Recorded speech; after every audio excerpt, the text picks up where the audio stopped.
A racist guard slashed the tire and smashed the mirror of a black man's car, thinking he didn't belong at the elite restaurant. But he had no idea who he was really dealing with. Subscribe now so you don't miss the next story. And tell us in the comments, where are you watching this from? The restaurant gleamed under the soft amber glow of its outdoor lighting, an inviting beacon for those who could afford the luxury. Nestled in the heart of the city's elite district, the establishment was known not just for its exquisite cuisine, but for the exclusivity it offered. Expensive cars lined the parking area, their polished surfaces reflecting the subtle shimmer of the evening lights. From exotic sports cars to stately sedans, every detail of the restaurant, from the entrance to the valet service, whispered wealth and status. A sleek, black luxury car pulled up to the entrance. The man behind the wheel was calm, his hands steady on the wheel as he eased the vehicle into a parking space near the front. He took a moment to admire the quiet opulence of the place. It had been a long day, and he was looking forward to enjoying a quiet dinner, a rare chance to unwind. The man stepped out of the car, dressed in a tailored suit that emphasized both sophistication and subtlety. He was tall, with an athletic build, and every movement he made was deliberate, measured. There was a quiet confidence about him, though not the kind that shouted for attention. It was the kind of confidence born from experience, the type that came with knowing one's worth in a world eager to undermine it. The restaurant's security guard noticed him immediately. The guard's gaze sharpened as he assessed the man, narrowing in on his skin tone and the unfamiliar car. Although the car was clearly expensive, the man's appearance, his blackness, did not fit the unspoken profile of those who typically frequented the restaurant. Suspicion flickered across the guard's face, a sneer almost forming at the corners of his mouth. The guard took a step forward, positioning himself between the man and the restaurant entrance. "Sir, I think you've made a mistake," he said, with a forced politeness that barely masked his contempt. "This isn't the kind of place you might be looking for." The man gave a slow, measured glance at the entrance, where well-dressed patrons were filtering in, greeting the valet attendants with ease. Then he looked back at the guard, his expression calm but impenetrable. "I believe I'm right where I intended to be." The guard folded his arms across his chest. "We have certain expectations here, sir. It's not just about money. We maintain standards." His tone carried a veiled warning, one that suggested the man was unwelcome without explicitly saying it. The man met the guard's gaze without flinching. "I'm aware of your standards. I have a reservation." The guard's eyebrows arched in disbelief, as though the idea of this man having a reservation at the restaurant was absurd. "I'll need you to park elsewhere. We have designated spaces for overflow," he said, gesturing toward a distant corner of the parking lot. "This isn't a public parking lot." The man's eyes flickered toward the entrance again. Inside, a well-dressed couple glanced in his direction, whispering to each other with faint amusement. He caught the way the woman tilted her head slightly, as if asking why someone like him was here. He let out a slow breath through his nose, but kept his composure. He had seen these looks before, too many times to count. "I'll leave my car here," he said evenly, "and I'll walk in." The guard's expression hardened. "No, you won't." A moment of silence stretched between them, thick with unspoken tension. For a brief moment, the man considered explaining himself, telling the guard exactly who he was and why he had every right to be here. But no, that would be too easy. Experience had taught him that there were more effective ways to handle moments like this. He stepped back from his car, raising his hands slightly in a gesture of nonchalance. "All right," he said with a small shrug. "I'll wait." The guard smirked, satisfied with the small victory. Good choice. He turned his attention back to the flow of patrons entering the restaurant, giving the man only a dismissive glance now and then, as if to remind him of his place. The man leaned casually against the side of his car, crossing his arms as he observed the evening unfold around him. A few of the restaurant's guests glanced at him, some with curiosity, others with thinly veiled disdain. It was a familiar sensation, that mixture of invisibility and hypervisibility, ignored as irrelevant, yet scrutinized as suspicious. The minutes dragged on. The man could feel the eyes of passers-by lingering on him longer than necessary, their expressions ranging from mild surprise to subtle disapproval. But he stayed where he was, his posture relaxed. He had learned long ago that patience was often the sharpest weapon. The hum of conversation floated through the air, punctuated by the occasional laughter from patrons heading inside.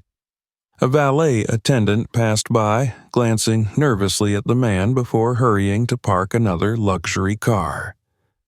Across the parking lot, another group of guests exited their vehicle, throwing casual glances in his direction, their expressions shifting as they registered his presence. The man waited in silence, outwardly unaffected by the subtle slights and dismissive gestures. Inside, however, he couldn't help but reflect on how routine these moments had become. Discrimination didn't always come with slurs or overt hostility.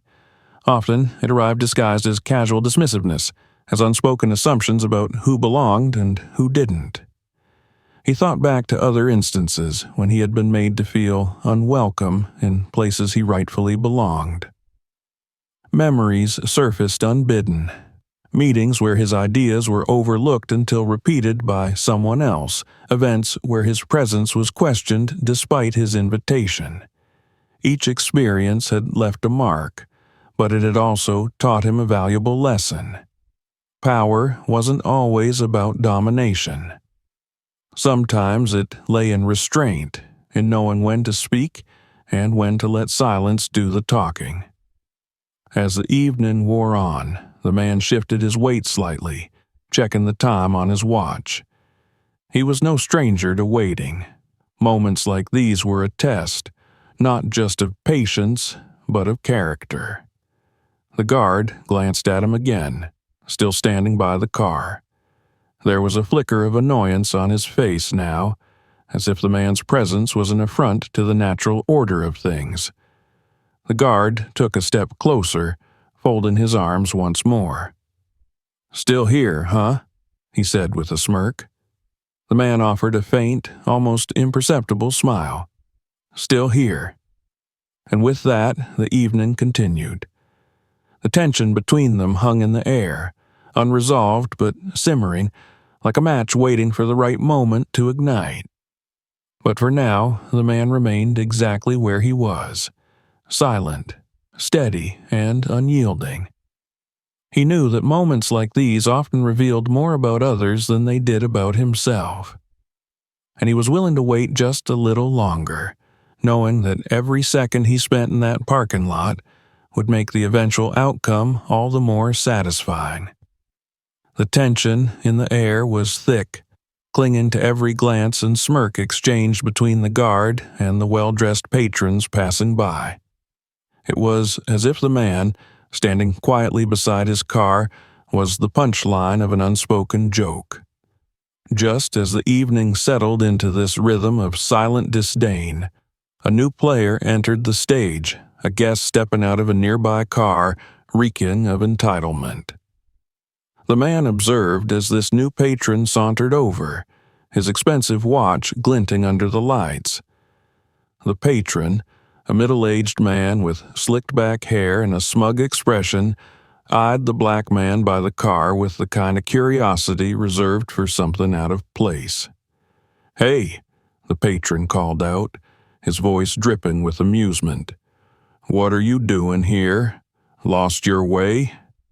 The man didn't respond immediately, his expression calm as ever. "Oh, I get it," the patron continued, fishing into his pocket. "Here." He tossed a handful of coins toward the man, the metal clinking as they hit the pavement. "For the bus fare." A ripple of laughter spread from the patrons nearby, amused by the spectacle. Even the guard chuckled, finding solidarity in the patron's cruel joke. The man's expression remained unchanged, his silence serving as a shield. The patron, emboldened by the lack of reaction, leaned in closer. "Or maybe you'd prefer a different job tonight." He gestured toward the line of expensive cars.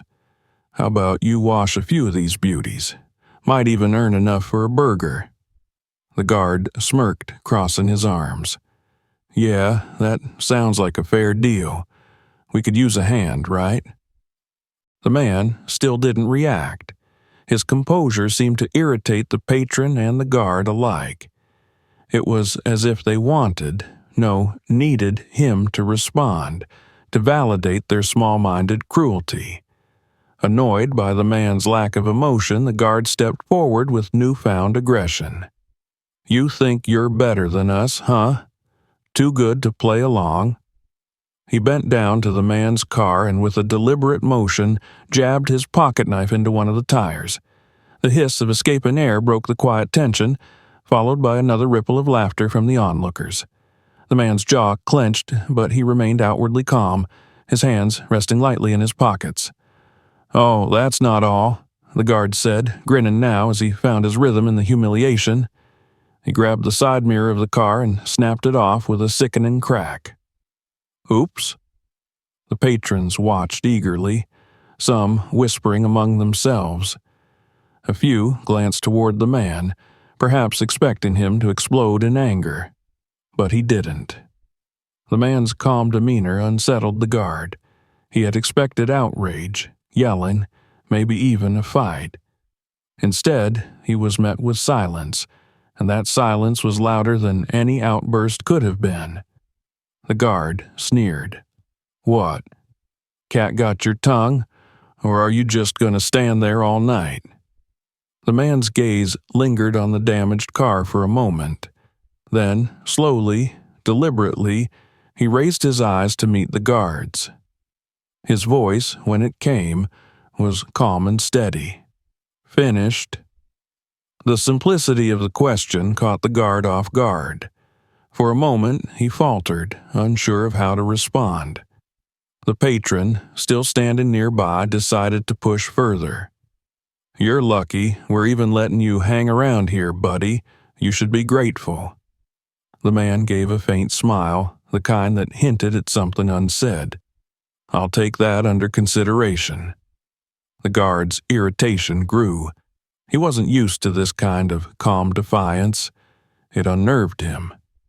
With one last sneer, he stepped back, giving the man some space, but not before kicking the coins on the ground toward him. "Consider it a tip," the guard muttered, turning away. The man remained where he was, the coins scattered around his feet, the broken mirror dangling by a thread. Inwardly, a storm raged. Humiliation, frustration, the weight of years spent navigating moments just like this. But outwardly, he was a fortress, unshaken. He knew better than to react. Every word, every action he withheld was a deliberate choice. This wasn't the first time he'd been treated like this, and it wouldn't be the last. But he had learned a long time ago that patience was its own kind of power. The patrons lost interest after a while, the novelty of the situation wearing off. They drifted inside the restaurant, laughing and exchanging smug glances. The guard lingered for a moment longer, as if hoping for one last reaction, but the man gave him nothing. Satisfied with his small victory, the guard finally returned to his post. The man glanced down at his car, at the deflated tires and the dangling mirror. The damage was more than physical. It was a deliberate attack on his dignity. Yet, he refused to let it define the evening. He took a deep breath, exhaling slowly as he gathered his thoughts. There would be a time for answers, a time to address what had just happened. But that time wasn't now. For now, he would wait, and when the moment came, he would be ready. The polished mahogany doors of the restaurant opened with a soft creak as the man stepped inside. The contrast between the chaos outside and the refined elegance within was stark. Warm, golden light bathed the room, casting subtle reflections on glassware and creating an inviting atmosphere. Chandeliers hung from the ceiling like glowing constellations, illuminating carefully arranged tables occupied by the city's elite. The hum of quiet conversation and the clinking of fine cutlery filled the air, forming a symphony of wealth and privilege. Despite the serene surroundings, the man carried the weight of the encounter in the parking lot with him. His steps were measured, purposeful, as he approached the host stand. He knew that in a world like this, every movement, every glance was a performance, one that could either open or close doors. The hostess, a woman in her mid-20s, looked up from her reservation book. Her smile faltered for a brief second as she registered his presence. It was a momentary hesitation, barely perceptible, but enough for him to notice. She glanced quickly at the watch on his wrist and the fit of his tailored suit, as if trying to reconcile these details with her unspoken assumptions. "Yes?" she asked politely, but with a trace of confusion. "I have a reservation," the man said, his tone calm. The hostess scanned the reservation list, her brow furrowing slightly. "May I have your name, sir?" He gave it without hesitation, watching her reaction closely. As expected, she didn't find the name familiar. "One moment," she said, her voice smoothing over any hint of doubt. "I'll get the manager to assist you." She slipped away quickly, disappearing into the back of the restaurant. The man could feel the eyes of the other guests upon him as he waited. Some exchanged glances, whispering behind raised hands. Others gave him fleeting looks of mild curiosity, as if he were a novelty that had wandered into their world by mistake. It wasn't long before the manager emerged, his polished shoes tapping softly against the marble floor. He was a middle-aged man with perfectly styled hair, wearing a smile that was as insincere as it was practiced. His gaze flicked over the man with a hint of unease, though he hid it well beneath a veneer of professionalism. "Good evening," the manager said with exaggerated warmth. "How may I assist you?" The man offered a small nod. "There's been an incident with my vehicle. Your security guard damaged it." The manager's smile faltered, but only for a moment. "I see. I'm terribly sorry to hear that, sir. However, I'm afraid that parking issues are not managed directly by us. I suggest you speak to our valet team." The man's eyes narrowed slightly, though his expression remained composed. "This wasn't a valet issue. Your guard punctured my tires and broke my side mirror." The manager's expression froze, as if calculating how best to diffuse the situation without involving himself too deeply. "I'll certainly look into it," he said smoothly. "In the meantime, can I offer you a complimentary drink while we sort this out?" The man's gaze didn't waver. He had seen this dance before. Politeness as a shield, apologies as a way to deflect responsibility. "No," he replied simply. "I need the issue addressed." The manager gave a slight nod, but his demeanor was dismissive. "Of course. I'll speak with security and see what can be done. Please enjoy your evening in the meantime." The man held the manager's gaze for a beat longer, then gave a small, almost imperceptible nod. "I'll be here," he said, his voice steady. The manager excused himself quickly, retreating to the safety of his office. The man remained at the entrance for a moment longer, observing the flow of the restaurant. He saw how effortlessly the staff catered to the guests, how every need was anticipated and met without question, unless, of course, you didn't fit their mold. He made his way toward the bar, taking a seat at the edge where the dim lighting cast shadows over the polished wood. The bartender, a young man with sleeves rolled up to reveal tattoos, gave him a brief glance before returning to his task.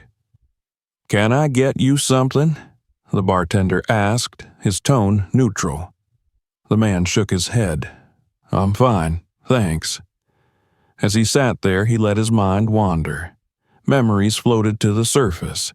Moments from boardrooms and fundraisers, business meetings where his presence was questioned, and introductions that came with subtle disbelief. He thought about the countless times his success had been met with skepticism, as though it were an anomaly rather than the result of hard work. The restaurant buzzed with life around him. Conversations about vacations, business deals, and private schools drifted through the air, punctuated by bursts of laughter. He could see some of the patrons from outside, now comfortably seated and enjoying their evening.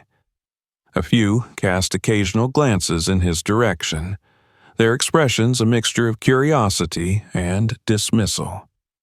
Nearby, a couple at a corner table whispered to each other, their eyes flicking toward him briefly. Their hushed conversation carried just enough to be audible. "Do you think he belongs here?" the woman asked, her voice low but laced with suspicion. Her companion gave a slight shrug. "Doesn't look like it." The man listened without reaction, his expression unreadable. He knew better than to give them the satisfaction of a response. He had endured far worse. Meanwhile, at the bar, the bartender poured drinks for a group of guests seated a few stools away. They were animated, laughing and talking loudly, oblivious to the tension in the room. One of them, a young man with an expensive watch, caught sight of the man and leaned over to his friends. "Think he's lost?" the young man joked, earning a chuckle from his companions. The man remained still, his eyes steady as he observed the scene around him. Every comment, every glance added another layer to the evening's quiet hostility. But still he waited. His phone buzzed in his pocket, a message from a friend asking how his evening was going. He considered replying but decided against it. Some things were best left unsaid, at least for now. The minutes passed slowly, stretching into an uncomfortable silence that only he seemed to notice. He knew the game being played here, how patience was both weapon and shield, and he was prepared to wield both. He glanced towards the door, where the guard was now back at his post, smug and satisfied. The patron who had thrown coins at him was seated comfortably at a nearby table, laughing with friends as though nothing had happened. The man exhaled slowly, his mind focused. This wasn't the moment to reveal his hand, but that moment was coming. And when it did, it would be undeniable. He leaned back slightly in his seat, his posture relaxed but his mind sharp. For now, he would wait, because sometimes waiting was the most powerful move of all. As the evening progressed, the atmosphere inside the restaurant became more relaxed, the hum of conversation filling the room like background music. Glasses clinked and silverware chimed softly against fine porcelain plates. The guests settled into the comfort of their privilege, unaware that beneath the surface a reckoning was quietly brewing. The man remained at the bar, his presence steady and deliberate. He had been waiting for the right moment, letting the tension simmer just enough to make the final reveal all the more potent. With each glance, each dismissive whisper, the other guests unknowingly built a stage for the performance that was about to unfold. When the time felt right, the man straightened in his seat, adjusting his cuffs with the same calm precision that had defined him all evening. Rising from the bar, he smoothed his suit jacket, his movements unhurried. He had no need to rush. The moment was his. He walked toward the entrance, where the security guard leaned casually against the wall, chatting with the valet. The patron, who had humiliated him earlier, sat nearby, swirling a glass of wine and sharing a laugh with his companions. Their laughter echoed through the room like a taunt, but it only strengthened the man's resolve. He stopped in front of the guard, his expression unreadable. The guard looked up, his face still smug from the earlier encounter. "Still here?" the guard asked with a smirk. The man's response was cool and measured. "Yes, I'd like to speak to the manager." The guard rolled his eyes. "What now? Still upset about your tires?" The man gave a small, knowing smile. "Something like that." Without waiting for permission, the man stepped past the guard and made his way toward the manager's office. The guard opened his mouth to protest, but the manager appeared just in time, his expression one of mild annoyance. "Sir," the manager began, "I thought we had discussed this." The man raised a hand, silencing him. "You and I need to have a conversation. Now." The manager hesitated, glancing toward the guard for support, but the man's steady gaze left no room for argument. Reluctantly, the manager nodded and gestured toward the main dining area. "Let's step inside." The man followed the manager into the heart of the restaurant, where the buzz of conversation gradually quieted as the guests noticed the unexpected confrontation unfolding before them.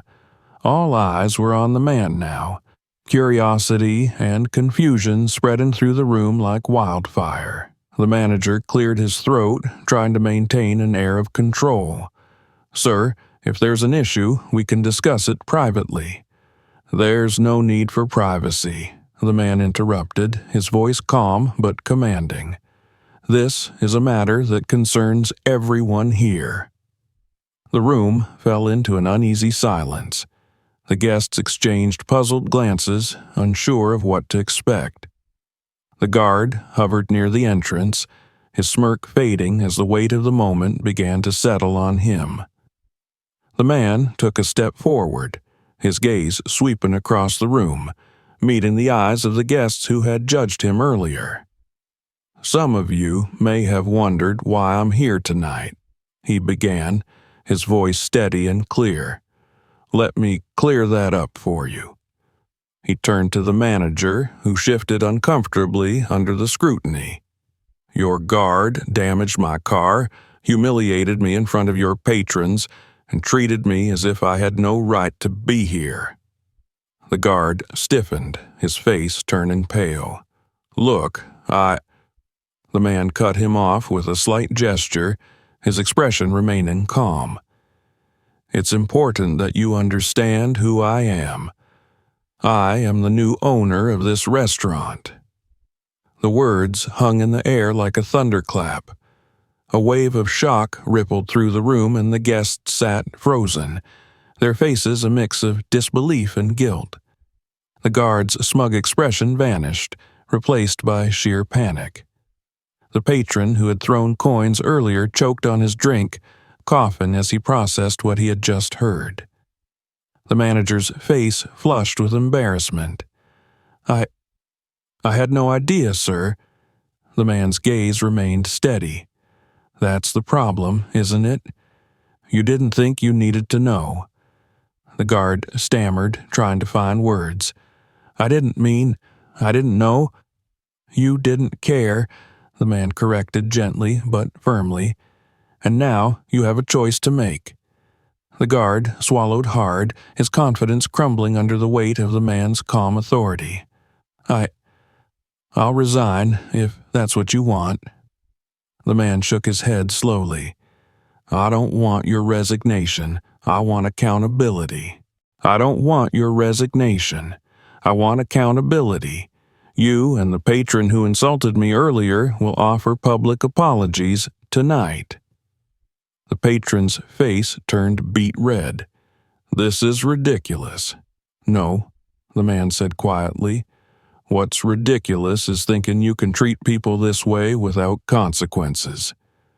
The room was silent as the man turned to address the rest of the guests. "Let this be a lesson to all of us. This place isn't just about food and service, it's about respect for every person who walks through those doors."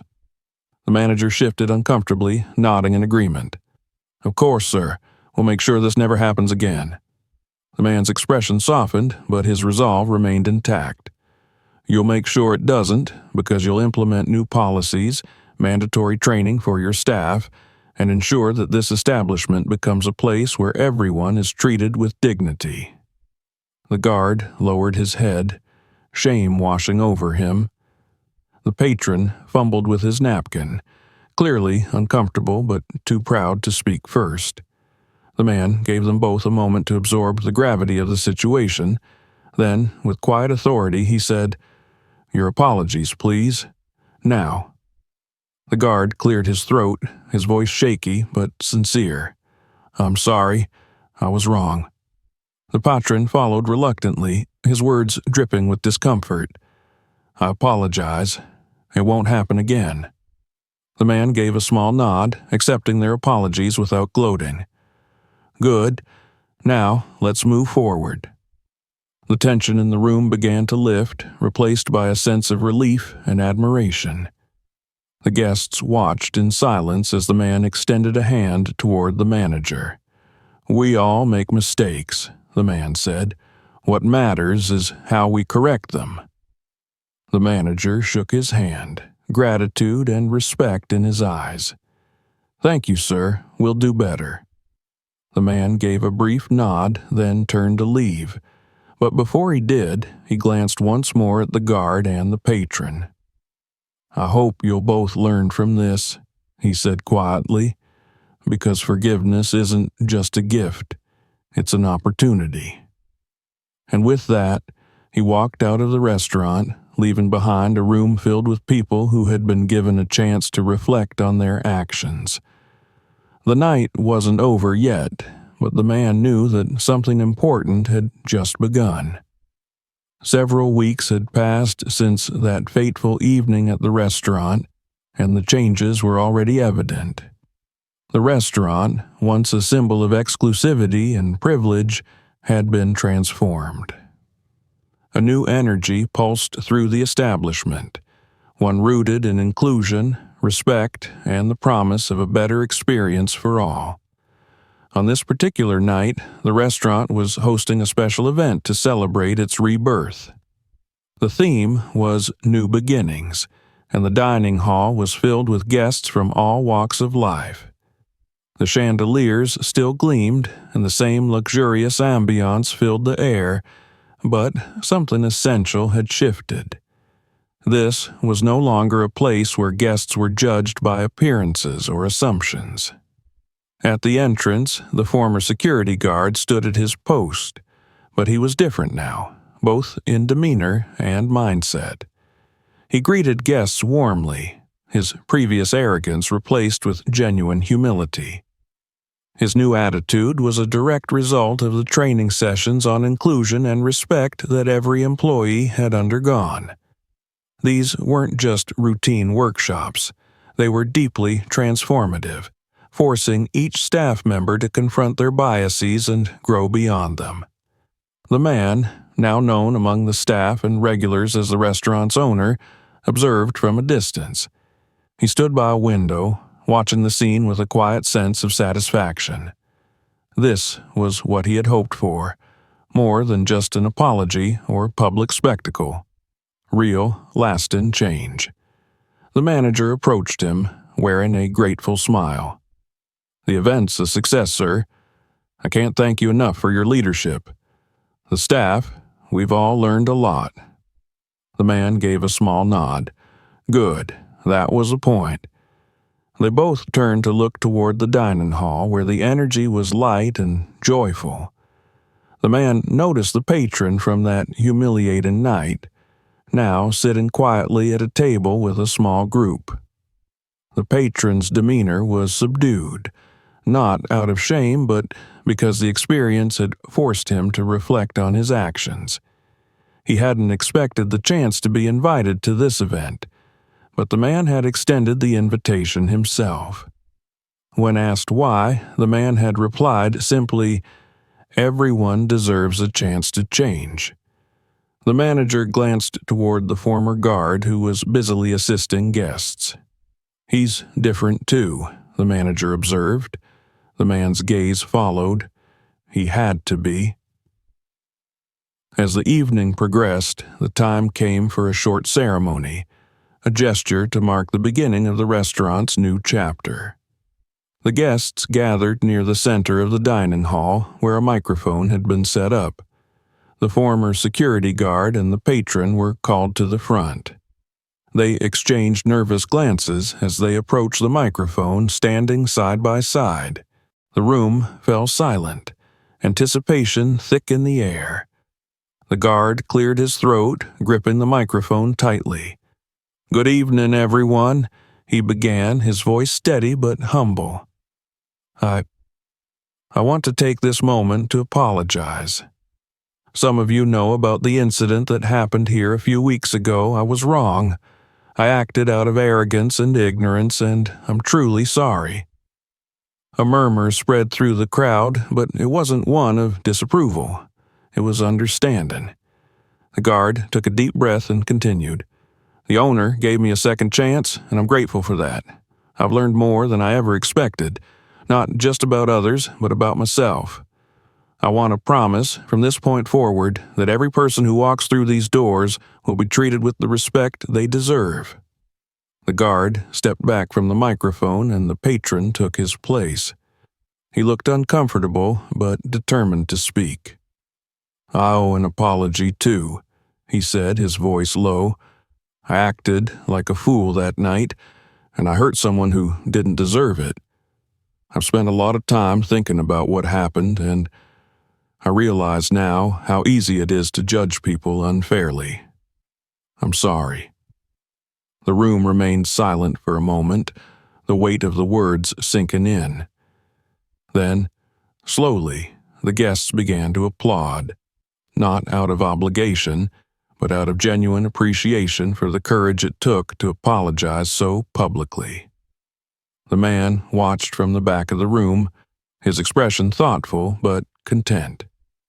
He hadn't sought revenge or punishment that night. He had sought understanding. And standing there, listening to the apologies, he knew he had succeeded. As the applause died down, the man made his way to the front of the room. He stood beside the guard and the patron, placing a hand on each of their shoulders.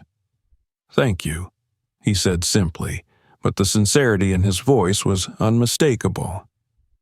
Turning to the guests, he addressed the room. "This place isn't just a restaurant. It's a symbol of what's possible when we choose respect over judgment, kindness over cruelty. Every person here, no matter who they are or where they come from, will be treated with dignity." The crowd nodded in agreement, and a sense of unity filled the room. This was more than just an event. It was the beginning of a new culture, one that celebrated inclusivity and embraced change. As the night continued, the guests mingled freely. Barriers that once divided them now dissolved.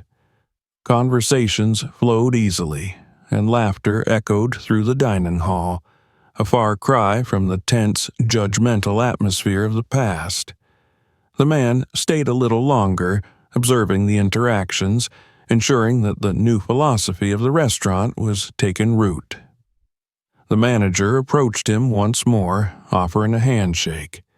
"You've made this place better, sir. Thank you." The man shook the manager's hand, his expression calm but satisfied. "It wasn't just me. Everyone had to make the choice to change." With those words, the man excused himself, leaving the celebration behind.